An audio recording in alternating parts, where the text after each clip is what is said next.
A flash flood warning has been issued for Crittenden, Livingston, and Lyon counties, as well as a civil emergency asking people to evacuate low-lying areas in Livingston County around the Cumberland River. The Red Cross set up a shelter for displaced residents in the Grand Rivers Senior Center. The National Weather Service in Paducah issued a flash flood warning for a dam floodgate release in Crittenden, Livingston, and Lyon counties, in effect until 8:15 this morning. Now, Barkley Dam displaced more water Monday than ever in its 45-year history, with water rising 4 inches per minute at one point Monday. Many nearby homes downstream on the Cumberland River were suddenly underwater. Some folks drove pickup trucks through several feet of water to try to salvage their belongings, while others used boats to get to their homes. Locations impacted include Dykesburg and Salem and areas north of Calvert City. Emergency management in Crittenden County recommended the evacuation of low-lying areas near the Cumberland River, including the town of Dykesburg and Salem. An Army Corps of Engineers spokesman said water was being released through the floodgates at Barkley Dam at an estimated 300,000 cubic feet per second. All that water has closed some roads, according to Keith Todd with the Kentucky Department of Transportation. We have Kentucky 917 in Livingston County, Kentucky 93 in Livingston County, and Kentucky 295 in Crittenden County in the Dykesburg area. That's near the Crittenden County line. There's a closure there, and we're probably going to have a few more through the day today, depending on how much more water we get. Todd says detours may have to be set up to allow for efforts to keep the waters at bay. I know the folks in Smithland are gearing up to do some sandbagging. There's a place there, of course, where we've helped Livingston County build a new flood wall there along Highway 60. So I'm not sure if water is going to get up to it. I would think that it probably is. And, of course, when that happens, I start doing the sandbagging. We do some rerouting of traffic through there. There are going to maybe be some other locations where emergency management folks are doing some sandbagging, and we'll be rerouting traffic to kind of accommodate that. So people just need to be aware of that, be prepared to use patience. And, of course, flood warnings continue for the Ohio River at Smithland, Paducah, Brookport, Grand Chain, and Cairo. Livingston County Judge Executive Chris Lasher says no one in his county expected the water to rise as quickly as it did when it was unleashed from Barkley Dam on Monday. It rose 7 to 8, maybe even 10 feet in a 6 or 7 hour period.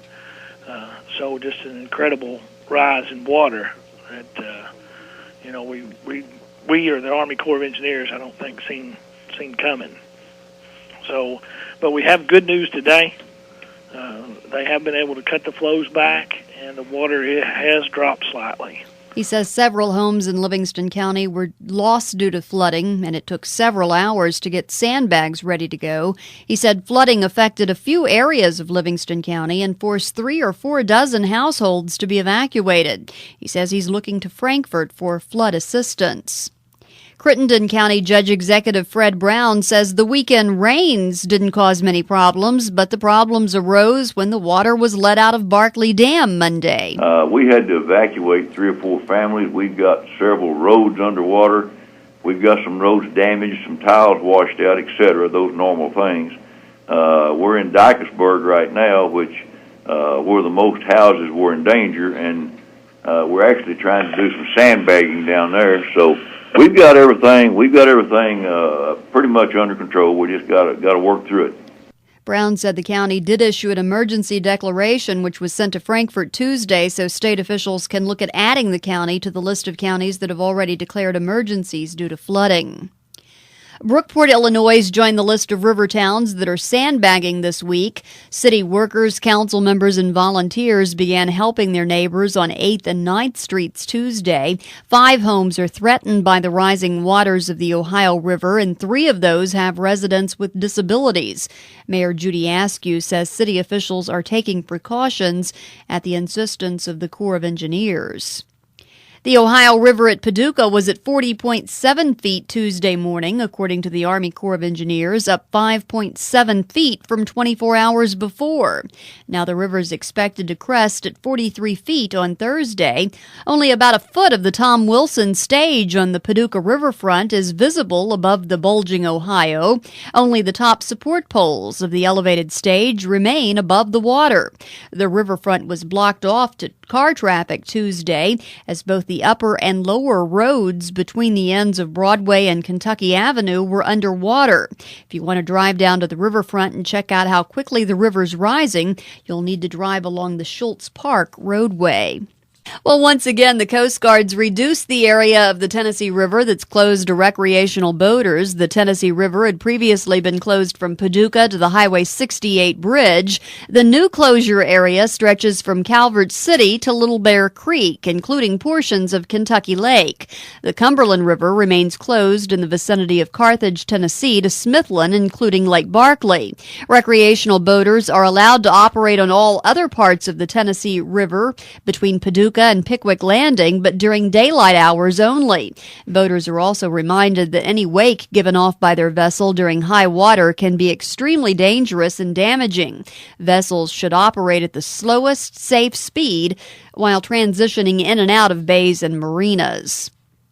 Massac County Emergency Management Director Larry Douglas says the city of Brookport's in desperate need of volunteers to help with sandbagging. Douglas says even though they've been putting sandbags around homes and property in the city now for the past few days, the floodwaters from the Ohio River are still causing problems even though the river's now crested. And if people want to come down and get involved, we'll sign them up here at our headquarters right at the Brookport Library. And we've got people then will direct them to where we need them. And, we've had a lot of support. The Illinois Department of Corrections helped us a lot, but we still are working with the public, too, and people show up and we put them to work. Douglas is anticipating problems with flooding for the next few days.